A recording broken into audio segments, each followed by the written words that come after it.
Vous m'avez souvent posé la question, est-ce qu'il faut utiliser Related en DAX ou la fusion dans Power Query? Eh bien, pour répondre à cela, j'ai fait cette vidéo. Allez, donc c'est parti, on va charger les données comme d'habitude, toujours présent en description. Alors, j'ai créé un nouveau jeu de données qui va s'appeler marge prix. Il est ici. Et en fait, on va se mettre dans la peau où on a besoin donc de calculer tout simplement une marge par rapport à une caractéristique produit. Donc, je vais vous montrer les données juste après. Donc là, on sélectionne les deux onglets. Il y a un onglet caractéristique, un onglet produit prix. On charge les deux. Ici, donc, je vais dans la vue données. Et donc, on a notre première table ici, produit caractéristique. Donc, on a l'ID produit, le nom, le poids, la taille et le prix d'achat fournisseur. C'est bien cette colonne qui va nous intéresser en dernier.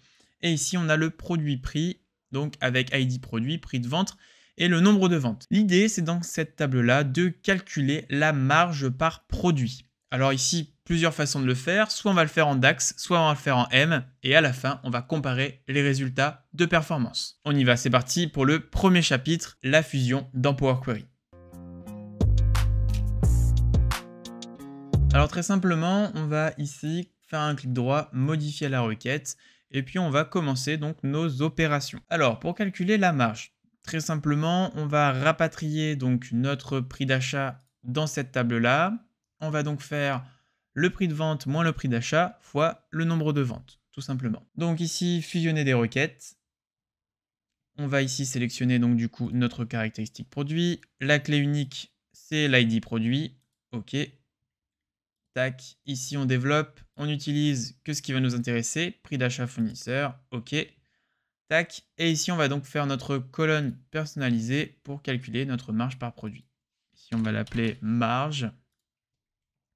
Et on va donc faire le prix de vente moins le prix d'achat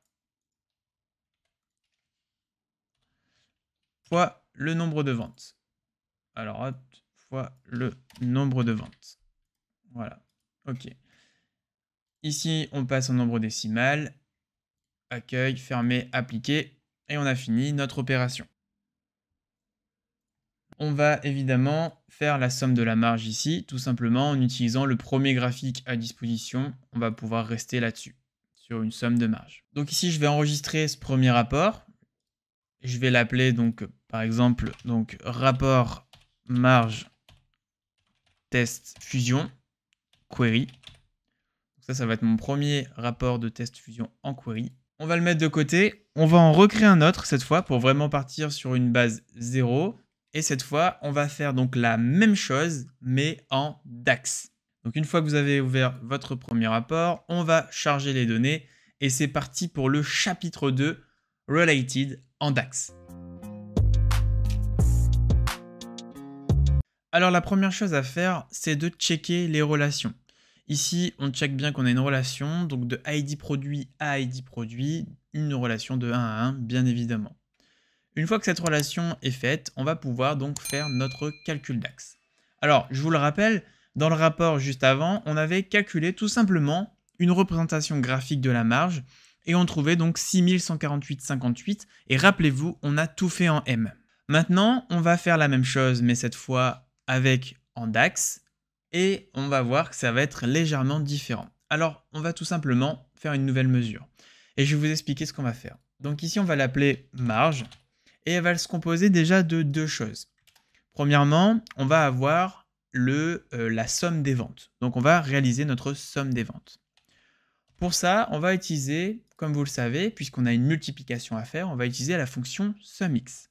On va appeler donc notre table produit-prix, là où se trouve donc le prix de vente et le nombre de ventes, et on va faire tout simplement nombre de ventes fois le prix de vente. Donc ça nous donne notre première valeur. On a besoin donc finalement de soustraire à cette valeur le prix d'achat. Et ici, on va rappeler donc du coup SUMX, puisqu'on a une itération ligne à ligne à faire finalement pour chaque produit. Et cette fois, donc on va toujours partir de la table produit-prix, puisqu'en fait, on va se servir du nombre de ventes. Et on va faire nombre de ventes fois, du coup, le prix d'achat. Et donc là, quand j'appelle prix, je ne trouve pas mon prix d'achat. Tout simplement parce qu'en fait, on a le prix d'achat qui est dans une autre table. Et pour ça, on va appeler donc la fonction related, tout simplement. Et related permet en fait de vous afficher toutes les données qui sont liées à la table produit-prix. Et donc effectivement, on a la table produit caractéristique. Et dans cette table produit caractéristique, on a notre fameuse colonne prix d'achat fournisseur. Et donc c'est elle qui va nous intéresser. Tout simplement, on fait entrer une fois qu'on a fait tout ça et on place notre marge. On passe tout de suite aux performances et on aura ensuite l'explication pourquoi on choisirait telle ou telle façon de faire en fonction des situations. C'est parti. Donc on n'oublie pas d'enregistrer notre deuxième rapport. Je l'avais mis donc dans téléchargement, je l'avais appelé rapport marge test fusion query le premier. Et ici on va tout simplement l'appeler rapport test related DAX enregistré. Et on comprendra tout à fait. Donc ici vous allez dans afficher et on va faire analyseur de performance. Et on va tout simplement faire démarrer l'enregistrement et on va cliquer sur actualiser les visuels et on va regarder ce qui va se passer. Et on va donc mesurer notre durée d'actualisation en millisecondes. Et on va cliquer ici sur actualiser et on va pouvoir du coup aussi screener et savoir combien de temps il met notre rapport à charger. Donc ici pour notre rapport related DAX, on a 57 et 112. Donc 112 chargement en arrière-plan et 57 plutôt un chargement à l'affichage. On va également tester l'affichage de page. Donc je vais passer d'une page à une autre. Et donc on a la page présentée 113. Donc là moi ça me permet en fait d'enregistrer donc du coup les différentes performances et ensuite de les comparer. Donc on va faire exactement les mêmes manips avec le deuxième rapport. Tac, je retourne donc dans mon deuxième rapport, ici Fusion Query, je vais dans afficher, analyseur de performance. Ici j'avais donc fait démarrer l'instrument. La première chose c'était d'actualiser les visuels. Donc on est à 135 déjà, il y a une bonne grosse marge. Ensuite on va dans accueil, on fait actualiser. Donc là, on sent que c'est un peu plus long, j'ai l'impression. Là, on a 120. Et ensuite, on avait donc créé une page et passé sur la nouvelle page. Et là, on a un temps d'affichage. Donc là, moi, je vais faire hop, double écran et je vais les positionner côte à côte et on va pouvoir analyser. Dans notre rapport de fusion avec Query, on a une actualisation qui est beaucoup plus lente, du coup, de visuel. Donc ici, on a 57 d'un côté, 135 de l'autre. Avec Query, on a également quelque chose qui est beaucoup plus long à l'actualisation globale. Donc là, visiblement, on a 112 en DAX et 120 en Query. Et puis enfin, dans l'affichage de la page, on est plus rapide en Query, par contre, mais plus lent en DAX. On a effectivement un équilibre. Alors sur le total, bien évidemment, c'est le DAX qui le remporte, puisqu'en fait, effectivement, sur une actualisation de visuel, ici, on va être beaucoup plus rapide.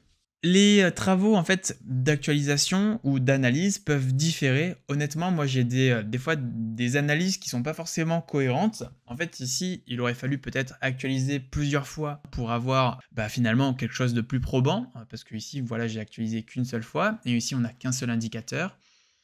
Mais évidemment, les performances peuvent changer. Plus vous avez du coup en fait, un tableau de bord qui est conséquent, avec une application conséquente, plus vous allez avoir des ralentissements. Pour vous aider à choisir entre ces deux-là, parce que évidemment les performances ça joue, mais les performances sont liées aussi à plusieurs choses. Premièrement, dites-vous bien que tout ce qui va être query M, ça va demander de la puissance de calcul en arrière-plan. C'est-à-dire au moment où vous allez cliquer sur actualiser, ça va surcharger l'actualisation en arrière-plan, puisqu'en fait il va rejouer en fait toutes les requêtes, reprendre les colonnes, les fusionner, etc. Une fois que c'est actualisé, il va y avoir l'affichage. En fait, c'est là où le DAX prend le relais, c'est au moment où vous allez naviguer dans l'application. Là, on a besoin d'une puissance d'affichage et c'est le DAX qui va s'en charger. Donc il y a un juste équilibre à avoir finalement entre de la puissance en arrière-plan et de la puissance en affichage. L'actualisation en arrière-plan peut se programmer. Donc en fait, il n'y a pas vraiment d'impact direct avec l'utilisateur.